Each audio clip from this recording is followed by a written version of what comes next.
الحمد لله رب العالمين والصلاة والسلام على رسول الله وعلى آله وصحبه أجمعين أما بعد أعوذ بالله من الشيطان الرجيم بسم الله الرحمن الرحيم إنا أنزلناه قرآنا عربيا لعلكم تعقلون وقال النبي صلى الله عليه وسلم القرآن حجة لك أو عليك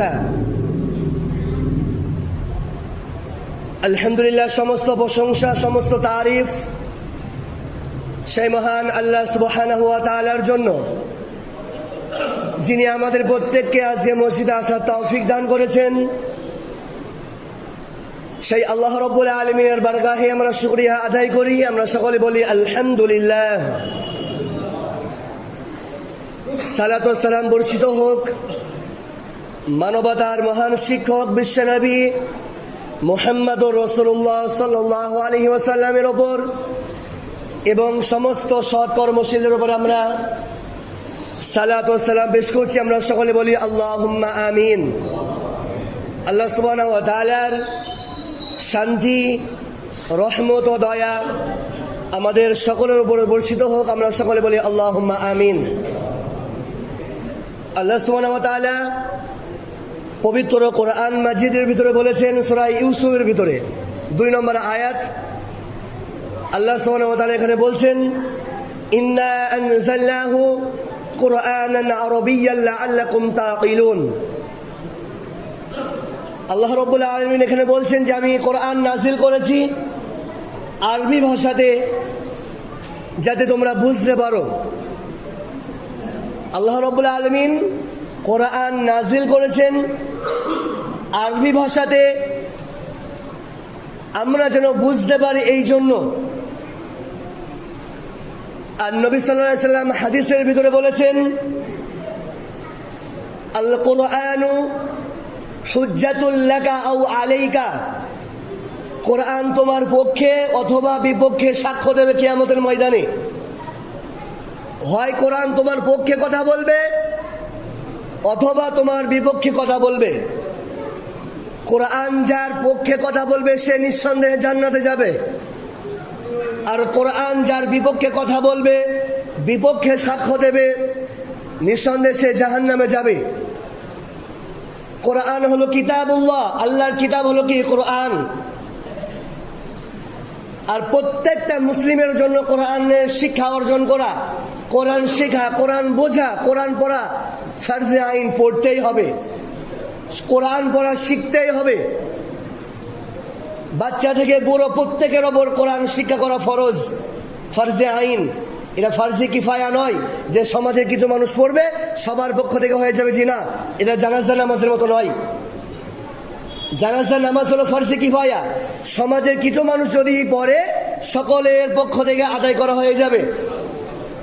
আর যদি কেউ না পড়ে তাহলে সকলে গুনাহগার হবে। কিন্তু কোরআন শিক্ষা করা এটা হলো ফরজে আইন।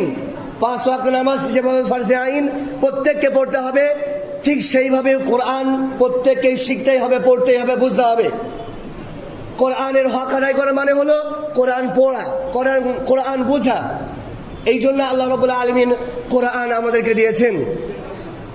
কোরআনকে শুধু জড়িয়ে কাপড়ের ভিতরে খাটের ওপরে বা আল্লাহর ওপরে রাখার জন্য কোরআন দেওয়া হয়নি। কোরআন পড়ার জন্য, কোরআন বোঝার জন্য কোরআন দেওয়া হয়েছে। এই কোরআনের পাওয়ার, এর বরকত, এর মর্যাদা এত বেশি। হযরত আমিরুল মুমিনিন হযরত ওমর রাদিয়াল্লাহু তাআলা আনহু, যিনি অর্ধ জাহানের বাদশা, অর্ধ পৃথিবীর বাদশা, হযরত ওমর রাদিয়াল্লাহু তাআলা আনহুকে জেরুজালেম থেকে চিঠি লেখা হচ্ছে। সাহাবারা চিঠি লিখছেন যে আমরা বাইতুল মুকদ্দাসকে আমরা ঘিরে রেখেছি, আর বাইতুল মুকদ্দাসের যে পাদ্রী আছে খ্রিস্টান, সে মুসলিম জাহানের বাদশা, তার হাতে ছাড়া বাইতুল মুকদ্দাসের চাবি দেবে না। অতএব আপনি এখানে আসুন। এই চিঠি যখন লেখা হলো হযরতে ওমরের কাছে, হযরতে ওমর রাদিয়াল্লাহু তাআলা আনহু তিনি বললেন, আনা আতি, আমি আসছি। তিনি চিঠির উত্তরে লিখলেন যে আনা আতি, আমি আসছি। তখন তিনি আর একজন রাখাল আর আরেকটা উট, এই তিনজন মিলে তারা বার হলো বাইতুল মুকাদ্দাসের দিকে, জেরুজালেমের দিকে। কোন সময় হযরত ওমর উঠে ধরে থাকে আর রাখাল উঠের পিঠে বসে থাকে। এইভাবে দুজন ভাগে মিলে তারা যাওয়া শুরু করলো। হযরত ওমর যখন বাইতুল মুকাদ্দাস বা জেরুজালেম ওল্ড, যেটা পুরাতন জেরুজালেম, সেখানে যখন প্রবেশ করলো, মেন গেটে যখন প্রবেশ করলো বাইতুল মুকাদ্দাস, এই জেরুজালেমের পুরাতন জেরুজালেমের গেটে, তখন সাহাবারা সবাই দাঁড়িয়ে আছে দেখবে বলে। 4000 সাহাবা সেখানে দাঁড়িয়ে আছে, হাজার হাজার খ্রিস্টান তারা দাঁড়িয়ে আছে। যে মুসলিম জাহানের বাদশাহ, অর্ধেক পৃথিবীর বাদশাহ, তিনি আসছেন, আমরা তাকে দেখব, তিনি কে? কিন্তু হযরত ওমর তিনি একজন রাখালকে আর একটা উট আর তিনি ছেঁড়া জামা পরে তিনি চলে গেছেন সেখানে। তাকে এই অবস্থায় দেখে সাহাবারা বলতে শুরু করলো যে আপনি তো আমাদেরকে অপমান করে দিলেন, আপনি অর্ধর জাহানের বাদশাহ, খলিফাতুল মুসলিমিন, অর্ধেক পৃথিবীর রাজা হয়ে আপনার এই যে অবস্থা, আপনি ছেঁড়া জামা পরে চলে এসছেন, আপনি তো আমাদেরকে অপমান করে দিলেন খ্রিস্টানদের কাছে। যে বাইতুল মুকাদ্দাস খ্রিস্টানরা মুসলিমদের হাতে সমর্পণ করবে হযরত ওমরের হাতে, এরা মানা যায়, মানে বিশ্বাস করা যায় যে বাইতুল মুকাদ্দাসের জন্য আজকে যে ফিলিস্তিন যুদ্ধ, এই বাইতুল মুকাদ্দাসের জন্য। খ্রিস্টানদের, ইহুদিদের কি নাই, সব আছে তাদের, আমেরিকা, ফ্রান্স, তাদের সব কিছু আছে। তারপরেও আপনি তাদেরকে বলেন যে বাইতুল মুকাদ্দাস আমাদেরকে দিয়ে দাও, গোটা মুসলিম দেশগুলো তোমরা নিয়ে নাও, কখনো তারা রাজি হবে না। কিন্তু সেই সময় হযরতে ওমরের হাতে কি করা হবে? ওই বাইতুল মুকাদ্দাসের চাবি দেওয়া হবে। আর তিনি গিয়েছেন ছিঁড়া জামা, তালিমারা জামা আর একটা উঠের পিঠে করে তিনি একটা আখাল নিয়ে চলে গেছেন। তো সাহাবারা এসে বলতে শুরু করলো যে আপনি তো আমাদেরকে অপমান করে দিলেন। এই যে হাজার হাজার খ্রিস্টানরা দেখবে বলে দাঁড়িয়ে আছে তারা, যে মুসলিম জাহানের বাদশাহ আসছে এখানে, আর আপনি এইভাবে চলে এসেছেন। তখন হযরত ওমর রাদিয়াল্লাহু তাআলা আনহু বললেন, হ্যাঁ খামোশ, তোমরা চুপ করো। আমি ওমর, আমাকে কেউ চিনতো না, জানতো না, আমার কোনো মান সম্মান ইজ্জত কিচ্ছু ছিল না। আজকে ওমর অর্ধ জাহানের বাদশাহ, অর্ধ পৃথিবীর রাজা হয়েছে, খলিফাতুল মুসলিমের হয়েছে, বা বাইতুল মুকাদ্দাসের চাবি তার হাতে সমর্পণ করা হবে।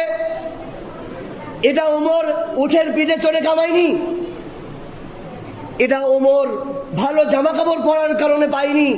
এই সম্মান, এই ইজ্জত যেটা ছিল না ওমরের, কোন লোক তাকে চিনতো না, জানতো না, তার মান সম্মান কিছু ছিল না, সে একটা মরুভূমির রাখাল ছিল। তার এই সম্মান, এই ইজ্জত, গোটা পৃথিবীর অর্ধেক পৃথিবীর বাদশাহ, এই ক্ষমতা, এই পাওয়ার তিনি পেয়েছেন কোরআনের বদলতে। বলুন সুবহানাল্লাহ। এই সম্মান, এই মর্যাদা, এই পাওয়ার, এই ক্ষমতা, এত শক্তি তিনি পেয়েছেন এই কোরআনের বদৌলতে। আল্লাহ রাব্বুল আলামিন তার নবী সাল্লাল্লাহু আলাইহি ওয়াসাল্লাম বলেছেন, এই কোরআনের কারণে আল্লাহ রাব্বুল আলামিন কোন জাতিকে উন্নত করেন। এই কোরআনকে মূল্যায়ন করার কারণে আল্লাহ রাব্বুল আলামিন কোন জাতিকে সম্মানিত করেন, উচ্চ পর্যায়ে নিয়ে যায়। আর এই কোরআনকে অমূল্যায়ন করার কারণে, অবমূল্যায়ন করার কারণে মানুষকে আল্লাহ ধ্বংস করে নিচে নামিয়ে দেয় এই কোরআনের কারণে। অতএব গোটা বিশ্বে মুসলমানদের যত সম্মান আছে, সেটার কারণ হলো এই কোরআন। কোরআনের সম্মান আমাদের কাছে যেমন, গোটা পৃথিবীতে মুসলমানদের সম্মান ঠিক তেমনই হবে। কোরআন এবং গোটা মুসলিম জাতির অবস্থা ঠিক দাঁড়িপাল্লার মতো। কোরআনের সম্মান যদি ওপরে থাকে, মুসলমানদের সম্মান ওপর থাকবে। কোরআনের সম্মান যদি নিচু থাকে, মুসলমানদের সম্মানও নিচে চলে আসবে। এই কোরআনের কারণে আল্লাহ রাব্বুল আলামিন কাউকে সম্মানিত করেন, এই কোরআনের কারণেই আল্লাহ রাব্বুল আলামিন কাউকে অসম্মানিত করেন। এই কোরআনের বরকতে, কোরআনের বদৌলতে। এই জন্য আমাদের প্রত্যেকের জীবনে কোরআন পড়তে হবে, কোরআনের মাধ্যমে বরকত অর্জন করতে হবে। আমি কোরআন পড়লাম, আমি কোরআন থেকে বরকত নিলাম, আমার বাড়িতে কোরআন পড়া হলো, আমার বাড়িতে কোরআন নিয়ে বরকত দেওয়া হলো। কিন্তু আরও গোটা গ্রাম আছে, এই গ্রামের কতজন মানুষ কোরআন পড়তে পারে? এখানে যারা আমরা উপস্থিত আছি, আমরা কতজন মানুষ কোরআন পড়তে পারি? গোটা জীবন আমরা সব কাজ করার সময় পাই, মুসলিমদের সন্তান সব কিছু করার সময় পাই, কিন্তু কোরআন শেখার সময় পারে না। এর থেকে লাঞ্ছিত জাতি হতে পারে না, এর থেকে নেমক হারাম জাতি হতে পারে না যারা কোরআন শিখতে পারে না, যাদের সামনে কোরআন আছে ডাইরেক্ট আল্লাহর সঙ্গে, আল্লাহর কাছ থেকে যে কোরআন এসেছে, যেটা কোনো পৃথিবীর মানুষের কথা নয়। এই কোরআন শেখার সময় আমাদের হয় না, সব কিছু সময় হয় কিন্তু আমাদের সব কাজ করার, কিন্তু মুসলমানের সন্তানদের কোরআন কোনো শিক্ষা করার সময় হয় না, কোরআন পড়ার সময় হয় না, কোরআন বোঝার সময় হয় না। এর থেকে দুর্ভাগ্যজনক বিষয় বা হতে পারে না, অপমানজনক বিষয় হতে পারে না যে মুসলমানের সন্তান কোরআন পড়তে পারে না।